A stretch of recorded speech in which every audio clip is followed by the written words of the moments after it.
আরে শোনেন শোনেন দেশবাসী শোনেন দিয়া মন, নোয়াখালীর কথা মোরা করিব বর্ণন। বুলুয়াতে নতুন একটা খাল খনন হয়, সেই খালেরই নামে এখন নোয়াখালী কয়। নোয়াখালী এমন জায়গা যার তুলনা নাই, সুরে সুরে কিছু কথা আপনাদের জানাই। নোয়াখাইলা ভাষা শুইনা পরান জুড়ায় যায়, পানি রে হানি কইয়া মধুর মতো খায়।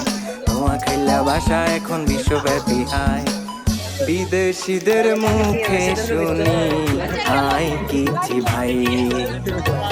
বিদেশিদের মুখে শুনি আই কিছি ভাই।